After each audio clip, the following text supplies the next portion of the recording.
You talk to the press. The words came from Evelyn Harper, my mother-in-law, and they weren't a question. They were an accusation delivered with the kind of cold certainty that wealthy families use when they've already decided you're guilty. I sat in the drawing room of the Harper estate, surrounded by people who'd spent the last 48 hours in crisis management mode. Vivian stood near the fireplace, her posture perfect despite the chaos. Her publicist, a sharp-eyed woman named Claudia West, hovered nearby with a tablet clutched like a weapon. My sister-in-law Penelope sat across from me refreshing her phone obsessively, probably watching social media explode with the scandal that had consumed the Harper family name since Tuesday. And my husband, Nicholas, sat beside me. Silent. Staring at his hands. Not defending me. Not even looking at me. I never spoke to any journalists, I said, keeping my voice steady despite the heat climbing up my neck. Then explain, Vivian snapped, how a private donor conversation ended up transcribed word for word in the Chronicle. How intimate details about our foundation's financial arrangements became front-page news. How our family's reputation, built over 3 generations, is now being destroyed on social media. Around the room, heads nodded. Cousins, aunts, the family attorney. They'd already decided. I was the outsider, the newest Harper, the easiest person to blame. Every face in the room was turned toward me. Watching. Judging. Waiting for me to crumble under the weight of their collective condemnation. The Harper family had perfected this particular form of social execution over decades. I'd witnessed it before. At holiday dinners when a cousin's girlfriend used the wrong fork, at charity events when someone's date wore an inappropriate dress. The subtle freeze, the polite smiles that didn't reach their eyes, the way conversations would pause when the offender entered a room. But this wasn't about forks or fashion. This was about a genuine scandal, one that had exploded across news sites and social media with devastating speed. Audio from a private donor meeting had leaked, revealing conversations that made the Harper Family Foundation look manipulative and exploitative. Donors were pulling funding. The board was demanding answers. And the family's carefully cultivated image as philanthropic champions was disintegrating in real time. Someone had leaked that audio. Someone had betrayed the family's trust. And they'd all decided that someone was me. Your background, Claudia the publicist said, her voice clinical, is the only recent variable. You married into the family 8 months ago. This leak happened 6 weeks after you attended your first donor retreat. The timeline suggests correlation, not causation, I interrupted quietly. But I understand why I'm convenient. Vivian's eyes narrowed. Convenient. To blame. The silence that followed my words was thick with offense. You didn't talk back to Evelyn Harper. You certainly didn't suggest that her accusations were motivated by anything other than righteous concern for the family reputation. But I'd stopped caring about those unspoken rules somewhere around the moment my husband failed to defend me. Nicholas still hadn't looked up. His hands were clasped between his knees, his jaw tight. I could see the conflict in his posture. The man I'd married wanted to believe me, but the Harper heir knew better than to contradict his mother in public. So he chose silence, which was somehow worse than if he'd joined the accusations. I have been nothing but respectful of this family, I continued, my voice still calm despite the anger building in my chest. I've followed every rule, attended every event, smiled through every condescending comment about my background. I've never spoken to journalists about family business. I wouldn't even know how to contact the Chronicle's investigative team if I wanted to. Yet somehow, Penelope said, speaking for the first time, they have audio that includes your voice. Asking questions at the donor meeting. Questions that now look very suspicious given what was leaked. I stared at her. I asked 2 clarifying questions about grant allocation. That's part of my actual job at the foundation. The job your mother gave me to keep me occupied and visible. A job you were unqualified for, Vivian added coldly. But we thought it would be good optics. The new daughter-in-law involved in charitable work. PR liability. Claudia said it while looking at her tablet, not at me, like I wasn't even a person anymore. Just a problem to be managed and contained. That's what we're facing if this continues, she clarified. Every article mentions Evelyn by name. The optics of a new family member, someone without the Harper legacy, being present when sensitive information was discussed, it raises questions. Questions we can answer by being transparent about my actual role, I said. I attended 1 meeting. I asked 2 questions. I have no access to donor records, no authority over financial decisions, no reason to leak anything. Except bitterness, Penelope suggested. You've never fit in here. Everyone knows it. Maybe you wanted to hurt the family that never really accepted you. I laughed. Actually laughed, which seemed to shock them more than anything else I could have done. If I wanted to hurt this family, leaking donor audio wouldn't even make my top 10 strategies. I'd start with the truth about how grants are really allocated, or maybe the offshore accounts that technically don't exist, or perhaps the real reason Uncle Howard stepped down from the foundation board 3 years ago. The room went completely silent. Nicholas finally looked up, his eyes wide with shock. Vivian's face had gone pale. But I haven't shared any of that, I continued pleasantly. Because despite everything, I actually care about Nicholas. I just wish his family cared about truth as much as they care about image. I watched them process my words, watched the careful recalibration happening behind each set of eyes. They'd underestimated me. Assumed that 8 months into the Harper family meant I was still blind to their secrets, still naive enough to believe the charitable facade. But I'd been paying attention. I'd been quiet and observant while they dismissed me as Nicholas's interesting choice. Code for not wealthy enough, not connected enough, not Harper enough. You're suggesting, Vivian said carefully, that you know things about this family. Things you could reveal if you chose to. I'm suggesting that if I were inclined to damage the Harper reputation, I'd have better ammunition than donor meeting audio. Which should tell you I'm not your leak.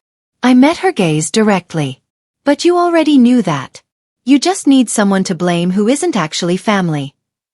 You are family, Nicholas said finally, his voice strained. You married me. That makes you a Harper. Does it? I looked at him. Because from where I'm sitting, being a Harper requires bloodline, not just a marriage certificate. I'm tolerated. Nicholas. Not accepted. And when something goes wrong, I'm the easiest target because I don't have generational protection. Claudia cleared her throat. Regardless of family dynamics, we need to address the actual crisis. The leak happened. Damage is being done. If Ms. Harper, if Evelyn didn't leak the audio, we need to determine who did. Before we do that, I said quietly, you should probably decide whether you actually want to know the truth, or whether you just want a story that protects the right people. My name is Evelyn Harper, though I still sometimes think of myself as Evelyn Price. That's who I was when I met Nicholas at a museum fundraiser 18 months ago. A grant writer for arts nonprofits, competent and professional but decidedly not part of Manhattan's social elite. Nicholas had been charming that night.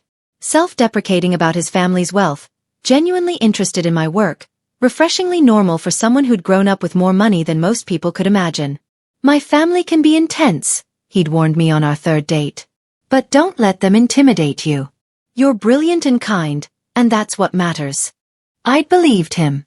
I'd fallen in love with a man who seemed to exist apart from the Harper legacy, who claimed he wanted a partner, not a society wife who'd smile and stay silent. But the family had rules. Unspoken but absolute. Never embarrass the Harpers publicly. Never question family decisions in front of outsiders. Never forget that image, the carefully cultivated appearance of generosity, sophistication, and old money class, mattered more than messy reality. I'd learned those rules the hard way. At our engagement party when I'd mentioned my parents' middle-class background and watched Vivian's smile freeze. At family dinners when my opinions on foundation strategy were dismissed with polite condescension. At charity galas where I was introduced as Nicholas's wife, rather than by my actual name or credentials. The Harper family had built its reputation on 3 things: wealth, philanthropy, and women who knew their place. The marriage itself had been beautiful. Vivian had handled every detail, ensuring the wedding reflected Harper standards, which meant expensive, traditional, and photographable for the society pages. Evelyn dear, she'd said during planning, her voice dripping with false warmth, I know you have ideas, but the Harper name comes with certain expectations. We want people to see Nicholas marrying someone appropriate. Appropriate. I'd learned that word had many meanings in Vivian's vocabulary. Appropriate dress. Appropriate conversation topics. Appropriate deference to family hierarchy. I'd played along because I loved Nicholas, because I genuinely believed that once we were married, once I'd proven my commitment to the family, the condescension would ease. That I'd be seen as more than just the grant writer who'd somehow caught a Harper heir's attention. Instead, the marriage had cemented my position as permanent outsider. I was a Harper by name but not by blood, which meant I was useful for optics, the young, accomplished wife who made Nicholas look modern and evolved, but never trusted with real family business. Until 6 weeks ago, when Vivian had offered me a position with the Harper Family Foundation. "We need fresh perspectives," she'd announced at Sunday brunch. "And it would be good for our image to have you visibly involved in our charitable work." I'd known it was about optics, but I'd also seen it as an opportunity to finally contribute something meaningful, to prove I could be an asset to the family beyond looking good in photographs. The rules of being a Harper wife were never written down, but they were absolute. Rule 1. Never embarrass the family publicly.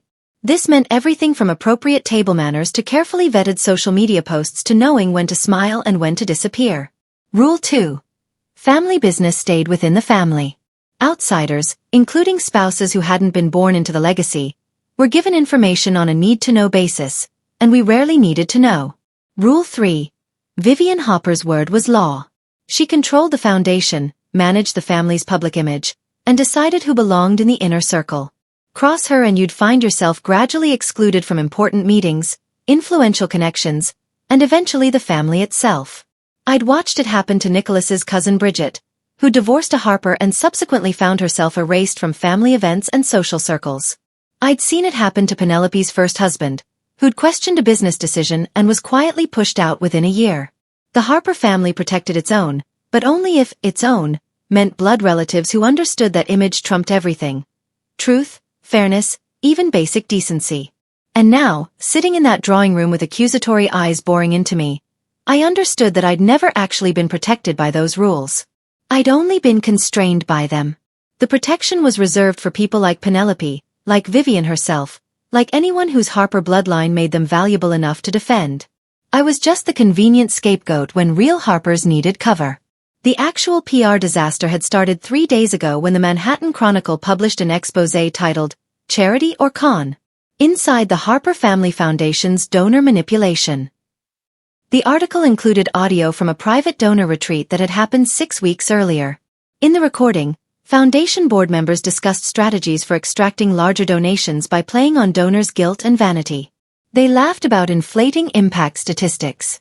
They joked about which wealthy individuals were easiest to manipulate. It was damning. And it was real. I'd been in that room, had heard those exact conversations, had felt uncomfortable with the cynical tone but assumed that's just how philanthropy worked at this level. The article had gone viral immediately. Social media exploded with outrage. Donors started pulling funding. Other charitable organizations began distancing themselves from the Harper Foundation. The family's reputation as principled philanthropists was disintegrating with every retweet and angry comment. Someone had recorded that meeting. Someone had provided that audio to journalists. And the Chronicle had published it with enough supporting documentation to make the story bulletproof. The question everyone was asking: who betrayed the Harper family? And the answer Vivian had decided on: the newest, least connected family member who'd been present at that meeting. Me. It was logical, in a horrible way. I was the recent addition, the outsider, the person who'd asked uncomfortable questions during the meeting itself. If anyone was going to leak damaging information, surely it would be the woman who'd never fully belonged. "You're new," Claudia had said earlier, as if that explained everything. "You're the easiest variable to point to." She wasn't wrong. I'd married into the Harper family 8 months ago. I'd attended my first foundation event as an official family member just 2 months after the wedding. And I'd been present at the donor retreat where the leaked audio had been recorded exactly 6 weeks ago. The timeline made me look guilty. The fact that I'd asked questions during the meeting, innocent questions about grant allocation and impact measurement, made me look even guiltier in hindsight. She was taking notes, Penelope had mentioned to Vivian yesterday, when the family first gathered to discuss the crisis. I remember seeing her write things down during the meeting. I had been taking notes. Because that's what I did at professional meetings. Documented important information so I could follow up appropriately. But now those notes looked suspicious, like I'd been gathering information specifically to leak. Everything about my presence at that retreat could be twisted into evidence of guilt. My questions. My notes. My background as someone who'd worked in nonprofits before marrying Nicholas. which meant I had connections to the sector and presumably knew journalists who covered philanthropy. I was convenient. Easy to blame. Lacking the bloodline protection that would make the family hesitate before sacrificing me to save their reputation. And they decided, collectively and quickly, that I was the leak. But I'd found the messages. 3 days ago, the same evening the Chronicle article published, I'd been in Nicholas's study using his laptop because mine had died and I'd needed to check my email. His Messages app was open, synced to his phone, showing a group chat I'd never seen before. The chat was labeled Foundation Core, and included Vivian, Penelope, and 3 other family members who served on the foundation board. It went back months, long before the donor retreat that had just been exposed. I almost closed it. Privacy mattered, even in marriage, and Nicholas had never hidden his phone or computer from me. But something in the preview text caught my eye. We need to be more careful at the next retreat. Curious, I'd scrolled up, read the context, and felt my blood run cold. The messages detailed exactly how to handle the donor retreat. How to phrase manipulative strategies to sound less cynical. How to ensure certain conversations happened off the record. How to identify who could be trusted with unvarnished truth and who needed careful management. And in the thread from 6 weeks ago, right after the retreat ended, audio from today's session needs to be secured. Penelope, you're handling storage? Penelope's response, already uploaded to the secure drive. Deleted from the original device. They'd recorded the meeting themselves. Intentionally. For internal use, presumably to review their strategy or train future board members in donor manipulation techniques. The names in those messages told the real story. Mine wasn't there. Not once in the entire thread about recording the retreat, securing the audio, or managing the fallout after someone leaked it to the press. But other names appeared repeatedly. Vivian, obviously. She ran the foundation and orchestrated every major decision. Penelope, who'd been tasked with securing the audio file. Uncle Theodore, who'd suggested recording the session in the first place. Cousin Amanda, who'd joked about which donors were easiest to manipulate. The messages made it clear. The recording had been authorized, created, and stored by core family members for internal purposes. What they hadn't anticipated was that storing it digitally, even on a secure drive, created vulnerability. Someone with access to that drive had leaked it. And I didn't have access to the family's secure storage systems. I'd never been given login credentials, never been trusted with that level of access to foundation materials. I could barely access basic grant files without requesting permission from Penelope or Vivian. The thread also revealed something else. They discussed who to blame if the audio ever leaked. If this gets out, Vivian had written 3 weeks ago, we'll need a story. Someone made a mistake, recorded without authorization, didn't understand the sensitivity. Theodore's response, Evelyn attended that retreat. First major foundation event. Easy narrative. New family member didn't understand protocols. They'd planned this. Before the leak even happened, they'd identified me as the convenient scapegoat if their own recording ever became public. The thread from yesterday, after the Chronicle article published, was even more revealing. We need unified messaging, Claudia had written in the group chat. The leak came from someone who didn't understand foundation protocols. Someone new to the family who may have thought they were doing the right thing by exposing what they perceived as problems. Vivian. Agreed. We position it as naive whistleblowing rather than malicious betrayal. Makes us look more sympathetic. Penelope. And it needs to be Evelyn. The timeline works. Her background in nonprofits gives her journalist connections. Her questions at the retreat showed she was uncomfortable with our approach. Amanda. She's also unlikely to fight back effectively. No family support, no social connections outside what Nicholas provides. If we present a unified front, she'll accept the blame to protect him. Theodore. Do we tell Nicholas the real story? Vivian. Not yet. Let him believe what we believe, that someone betrayed the family. His anger will be more authentic if he genuinely suspects her. They'd orchestrated the entire accusation. Decided I was the perfect sacrifice. Planned to manipulate even Nicholas's reactions to make their story more convincing. And they'd been confident I'd accept the blame quietly, because protecting Nicholas and avoiding family conflict was supposed to be more important to me than defending myself. They were wrong. I'd spent the last 2 days preparing. Not panicking. Not crying. Preparing. I'd screenshotted every message in that thread. Saved them to my personal cloud storage. Documented the dates, times, and exact wording of their plan to frame me for a leak I hadn't committed. I'd also pulled my own records from the donor retreat. My handwritten notes. Innocent questions about grant allocation and impact measurement. Nothing remotely related to recording or leaking information. My calendar showing I'd left the retreat immediately after the final session, while other family members had stayed for an additional strategy meeting I hadn't been invited to. I'd reviewed the Chronicle article carefully, noting that the information provided went far beyond what had been said in the recorded session. The journalist had supporting documents about foundation financials, historical donor manipulation, even offshore accounts that I'd only learned about through careful observation over months of marriage to Nicholas.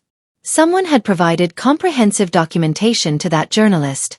Someone with deep access to foundation records and family business. Someone who definitely wasn't the new daughter-in-law who'd been systematically excluded from meaningful family information. And I'd contacted my own attorney. Quietly, discreetly, because I'd known this accusation was coming the moment I read those messages. I'd known they'd gather the family, present their unified story, and expect me to crumble under the weight of their collective certainty. Instead, I'd walked into this drawing room fully prepared to destroy their carefully rehearsed narrative. If anyone has documentation, Claudia said now, checking her tablet again, anything that might clarify the timeline or identify the actual source of the leak, this would be the time to share it. She didn't look at me when she said it. None of them expected me to have anything useful to contribute. I was the suspect, not the investigator. The problem, not the solution. I looked around the room one more time. At Vivian's cold certainty. At Penelope's satisfied smirk. At the family members who'd already decided I was guilty. At Nicholas, who still couldn't meet my eyes because some part of him believed his family over his wife. Then I pulled out my phone. I do have documentation, I said calmly. Would you like to see it now, or should we continue with the narrative you've already decided on?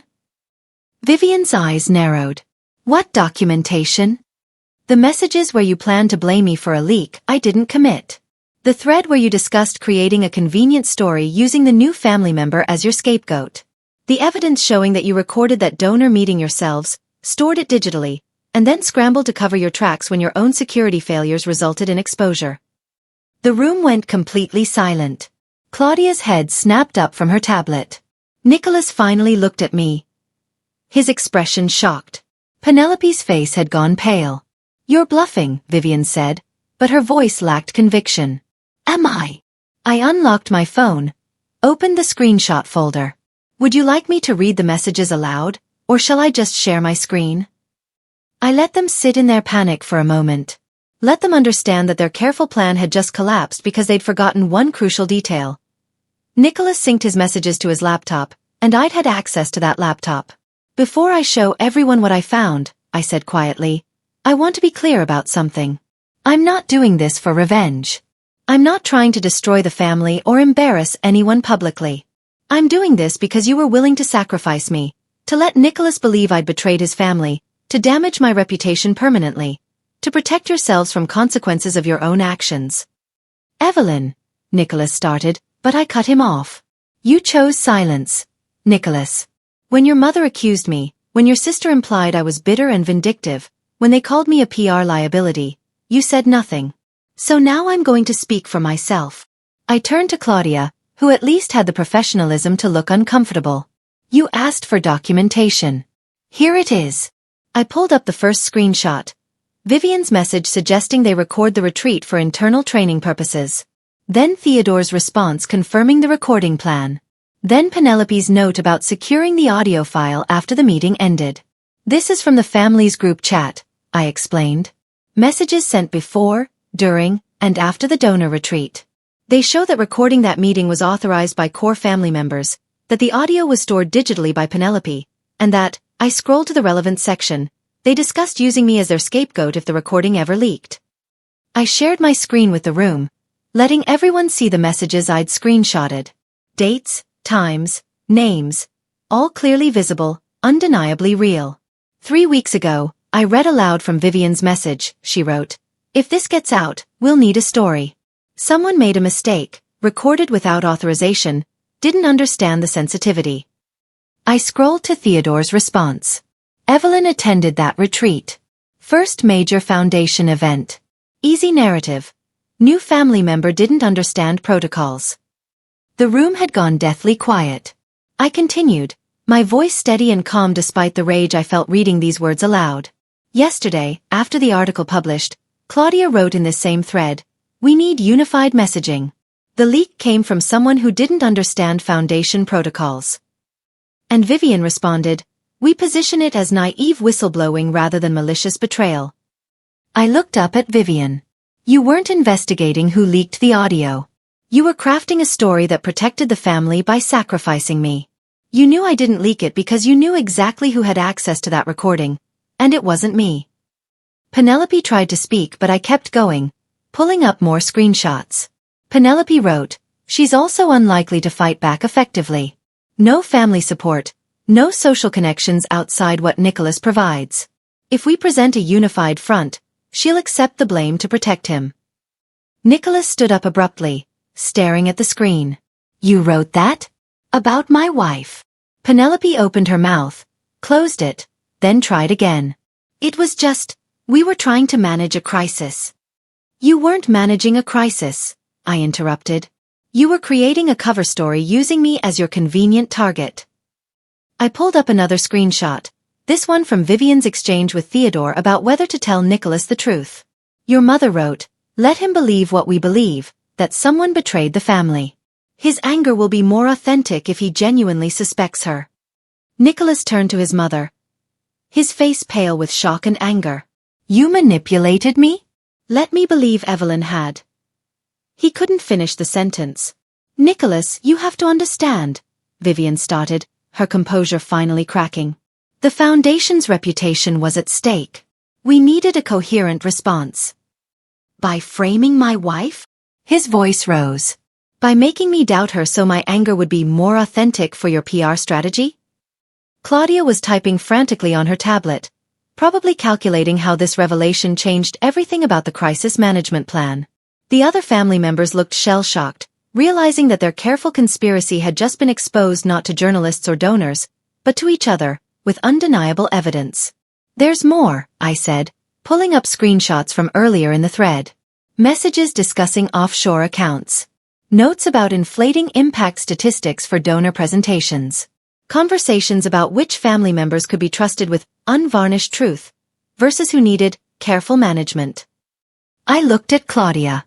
The Chronicle article included details about foundation finances and historical practices. Someone with comprehensive access to family records provided that information.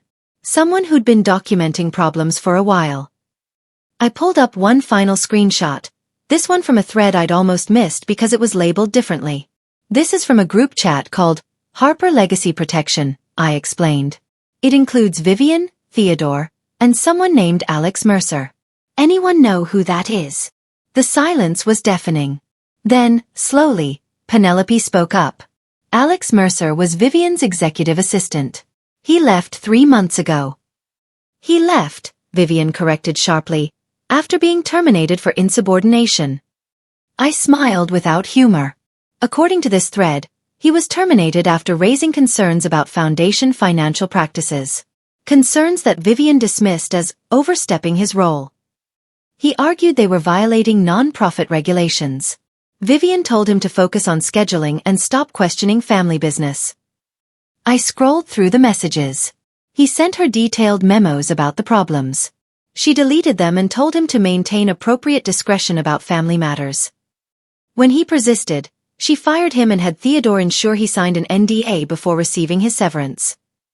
"That has nothing to do with the current leak," Vivian protested. "Doesn't it?" I looked at Claudia. The Chronicle article cites multiple sources with direct knowledge of Foundation operations. Alex Mercer had direct knowledge. He had concerns about practices that are now being publicly exposed. And he was silenced, until he apparently decided that an NDA wasn't worth protecting fraud. Claudia nodded slowly, typing notes. A disgruntled former employee with documented concerns about financial irregularities would absolutely be a credible source for investigative journalists. Especially, I added, if he still had access to files he'd saved before being terminated. Files that Vivian's assistant would definitely have had access to. The room erupted. Voices overlapping, accusations flying, the carefully maintained Harper composure shattering under the weight of revelation after revelation. "You fired him for asking questions?" Nicholas demanded. "Just like you were planning to make Evelyn the scapegoat?" "It's not the same," Vivian started. "It's exactly the same," I interrupted. "You silence anyone who challenges the Harper narrative. You've built an empire on image and manipulation, and anyone who threatens that gets removed. Legally, socially, or through character assassination." Penelope tried a different approach. "Even if Alex leaked the audio, you still could have." "I had no access to the secure drive where you stored it," I cut her off. "I was never given credentials. Never trusted with that level of foundation access. You all knew that. Which means you knew I couldn't possibly have leaked the recording, because I literally couldn't access it." Theodore spoke up for the first time. "The recording was supposed to be deleted after we reviewed it. Who kept it stored digitally?" All eyes turned to Penelope, who'd been responsible for securing the audio. Her face flushed. "It was encrypted. Password protected. There's no way Alex could have. Unless he still had admin access you forgot to revoke," Claudia said quietly, her professional assessment cutting through the family drama. "Or unless someone else with access made a mistake. Either way, this changes everything about our response strategy." The narrative Vivian had so carefully constructed was collapsing in real time. "We can't blame Evelyn," Claudia said, making rapid calculations on her tablet. "Not with evidence she was deliberately framed. If that gets out, and it will get out if she chooses to share those screenshots, we look worse than the original leak made us look." "She won't share them," Vivian said, but her voice lacked conviction. "She wouldn't want to hurt Nicholas." "Nicholas should have thought about that before staying silent while you accused me," I said, looking at my husband. He flinched. Claudia continued her assessment. "The Alex Mercer angle gives us a different story. Disgruntled employee with access to sensitive files. Documented history of being dismissed for raising concerns. That's a credible leak source that doesn't implicate current family members. Except it exposes that you silenced someone for pointing out actual problems," I noted. "Problems that apparently were serious enough that he went to journalists after you forced him out." "We could argue he misunderstood," Theodore started. "Or," I interrupted, "you could stop crafting stories and start telling the truth. The foundation has problems. The donor manipulation in that audio is real. The questionable financial practices Alex raised concerns about are real. You can't PR your way out of reality." Vivian looked at me with something between anger and grudging respect. "What do you want, Evelyn? Money to stay quiet? A position with real authority at the foundation?" "I want," I said clearly, "for you to stop sacrificing people to protect your image. I want Nicholas to understand exactly what kind of family he comes from. And I want to never be in this room being accused of something I didn't do ever again." The fallout was immediate and messy. Within hours, 2 major donors announced they were pulling their support from the Harper Foundation pending independent investigation into the practices exposed by the Chronicle. The Foundation's board called an emergency meeting to discuss the leaked audio and the questions it raised about governance and oversight. And Nicholas's phone started ringing with calls from other family members who'd heard about the confrontation in the drawing room, heard that Vivian's scapegoating plan had been exposed, heard that the carefully controlled Harper image was crumbling faster than anyone could manage. Claudia had shifted into pure damage control mode. "We need to get ahead of the Alex Mercer angle," she told Vivian. "If journalists connect his termination to the leak, they'll frame this as whistleblowing rather than revenge. That's worse for us. How do we prevent that?" Penelope asked, her earlier confidence completely gone. "We can't," Claudia said bluntly. "We can only control our response." Which means acknowledging that the Foundation has had internal concerns about practices, that we're taking them seriously, and that we're implementing reforms. "That makes us look guilty," Theodore protested. "You are guilty," I said quietly. "The question is whether you handle it with transparency or whether you keep trying to manipulate the narrative until it completely collapses." Vivian looked at me with cold fury. "You've destroyed this family's reputation." "No," I replied. "I just stopped holding it together. Your reputation was built on secrets and manipulation. I didn't destroy it. I just revealed what was already there." The apology came 3 days later, after the foundation board had demanded answers, after 2 more donors had pulled funding, after the Chronicle published a follow-up article that included quotes from Alex Mercer confirming he'd been the leak. Nicholas arranged a private meeting. Just him, me, and Vivian. His mother looked diminished somehow, her perfect posture slightly wilted, her cold certainty replaced with something that might have been regret. "I owe you an apology," she said, the words clearly difficult. What I planned to do was wrong. Using you as a scapegoat to protect the family reputation was inexcusable. And manipulating Nicholas's emotions to make it more convincing? I added. And planning my social isolation if I fought back? And having a strategy session about how to destroy my credibility before you even accused me. She flinched at each point. Yes. All of it. I was wrong. You weren't just wrong, I said. You were calculating. This wasn't a momentary mistake made under pressure. You planned it methodically, discussed it with multiple family members, and executed it without hesitation. Because in your world, protecting the Harper image matters more than treating people with basic decency. Nicholas put his hand on mine. He'd apologized repeatedly over the past 3 days, horrified by his own silence during the initial accusation, ashamed that he'd let family loyalty override his commitment to his wife. I don't know if I can forgive this, he'd told his mother yesterday. Not just what you did to Evelyn, but what you turned me into. Someone who doubted his wife because you told him to. I left the Harper family estate that afternoon, Nicholas beside me, our marriage intact but fundamentally changed. I can't go back there, I told him in the car. Not to those Sunday brunches where everyone pretends to be civil. Not to foundation meetings where I'm expected to smile and stay quiet. Not to any family gathering where the rules protect them and isolate me. I know, he said quietly. I don't want to either. Not anymore. Your mother will never forgive me for exposing her. Your family will always see me as the person who revealed their secrets instead of protecting them. Good, Nicholas said, surprising me. Because you showed me what this family really is. What I've been making excuses for my entire life. The manipulation, the image obsession, the way they sacrifice people to protect their reputation. I don't want to be part of that anymore. We filed paperwork the next week to remove ourselves from the Harper Family Foundation Board. Nicholas resigned from several family business positions. We bought a house in a different neighborhood, creating physical distance from the family estate. The Chronicle's follow-up articles detailed the foundation's problems extensively. Alex Mercer's documentation of financial irregularities triggered an official investigation. Several donors demanded audits before considering future support. Vivian stepped down as foundation chair, replaced by an independent nonprofit leader brought in to restore credibility. The Harper family reputation survived, barely, but it would never be the same. The image of effortless philanthropy and old money class had been replaced by public knowledge of manipulation and self-dealing. And I walked away clean, my own reputation intact, my marriage preserved, my dignity restored. Years later, when people ask me about that period, about what it felt like to be blamed for something I didn't do and then reveal the truth that destroyed my in-laws' carefully crafted image, I tell them about silence. About how I'd been silent for 8 months while the Harper family dismissed me, condescended to me, treated me as less than because I didn't have their bloodline. About how they'd expected me to stay silent when accused of betrayal, to accept blame rather than fight back, to protect their image at the expense of my own reputation. They thought silence meant weakness. That being the quiet daughter-in-law who didn't make waves meant I'd never make a tsunami when it mattered.